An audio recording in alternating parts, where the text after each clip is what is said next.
So today we have a 2005 Scion XA here that we're going to go ahead and replace the CV axle. As you can see, the boot right here has been torn, so liquid water, air debris, everything has been in. So at this point, it's the best option is to replace it. So we're going to go ahead and replace that axle. So this is a new CV axle that we're going to go replace it with, and that's a CV axle that we're going to replace it with. So I just went ahead and got started with this axle nut. So that's the first step you want to do is take that off. You can either use an impact, which is what I used, a 30mm socket. You can use that to take that off, which is right here. Or what you can actually also use is a pry bar. By putting, if you have pry bar, you can use that by putting it on the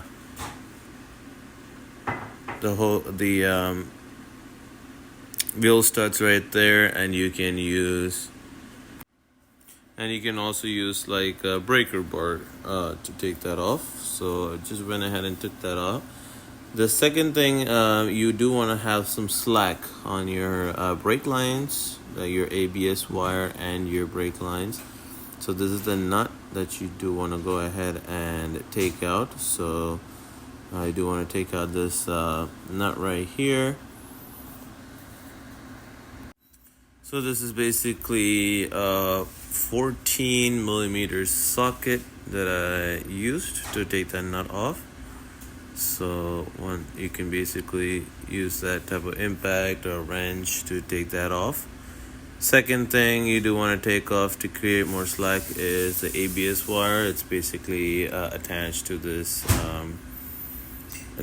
here. So if you use a screwdriver, you can just pry on it, and it will pop off just like that, and you can create a good amount of slack.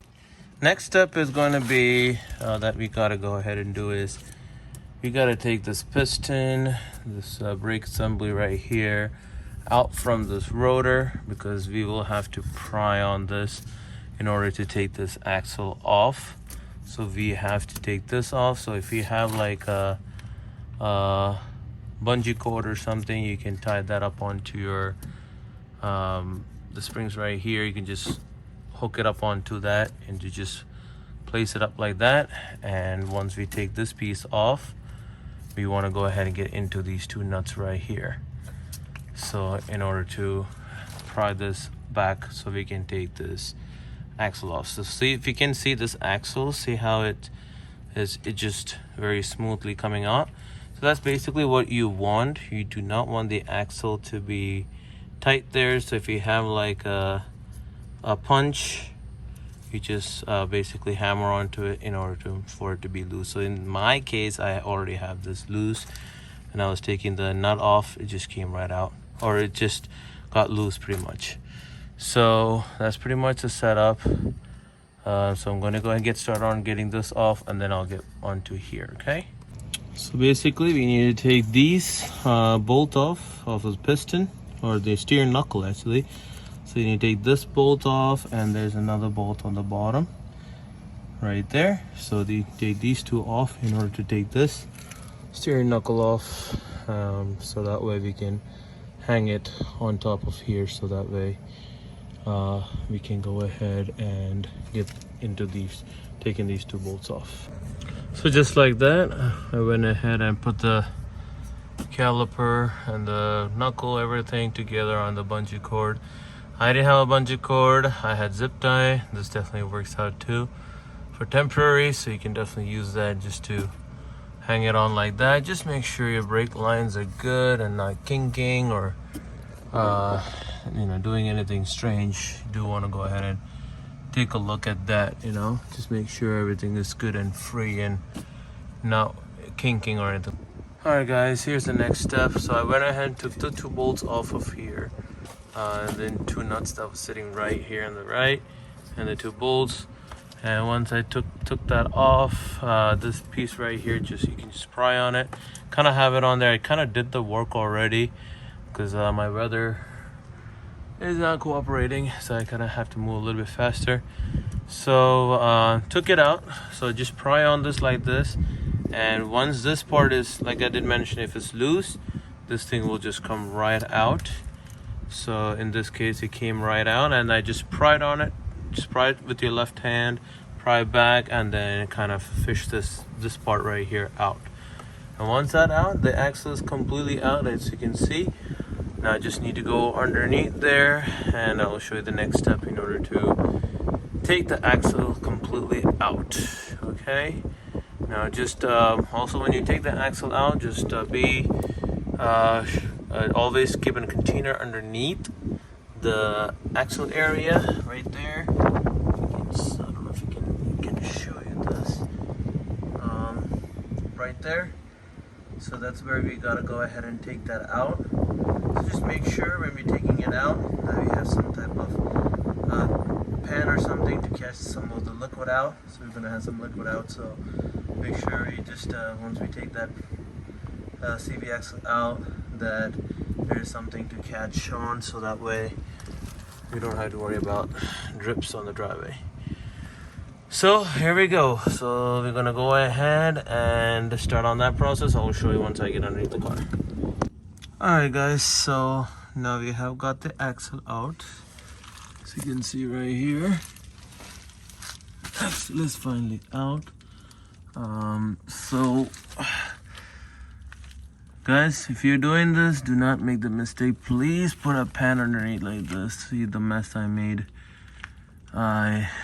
I don't know, I was in the process of trying to get the axle out. Completely forgot the pan was not underneath there. Everything just dropped onto the driveway, and still I collected still this much.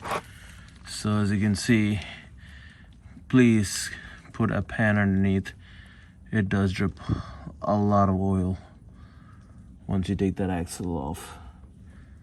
So, and just another thing too, just a reminder, is check your axle seal for any damages or any rips or any type of wear in this scenario right here. So from what I'm seeing right here, based on the seal, I do not see any type of issue going on here. So, but if it is, this is the time to replace your axle seals, because your axle's off of this. So that's your axle seal right there. If it's damaged, replace it. Alright, so here is our new axle that we're gonna go ahead and replace. As you can see, it's right here. So this is what we're gonna be using to replace it. So this is the new axle, passenger side. So this is actually from TRQ. 1A Auto is the website. I'll put the link down in the description, so you can use this axle on this specific variant vehicle, and we're gonna go ahead and put it back in. Let you know how that process goes. So basically got this new axle in. I actually was not able to hold the camera while putting it in, but here's a tip that you do want to basically look into when you are putting in the new axle. If you can see, there is a ring, a snap ring sitting right here. When you are putting the snap ring in, what I have noticed, or what made it easier to go in, is this snap ring, you have to make sure that the snap ring is facing down. Okay, so when you are basically putting it in, it's better that the snap ring is down, and you kind of push it in there, and then if it still doesn't want to bulge in, just tap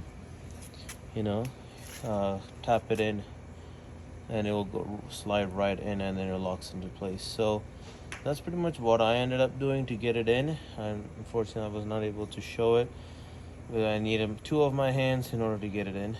Pretty much it, and everything is the way we just took out. We just put it right back in. That's pretty much the setup. So 2 bolts in here. You do want to put this back in here, and then pretty much the wire assembly settings, I mean the ABS wire and the brake, everything, you just put it back with that bolt, and that's pretty much it. And then you torque them. Make sure you torque them. Torque these, I will put it on the description as well, the torque specs that I'm pulling up for this vehicle. So you do want to go ahead and torque this, you do want to torque this, and you do want to torque these 2 right here for the brakes, and then that's on the other one, just snug. So that's pretty much it. So if there's anything on the way back when I'm putting it back together that I need to let you guys know, I'll let you know on that. Okay, thank you.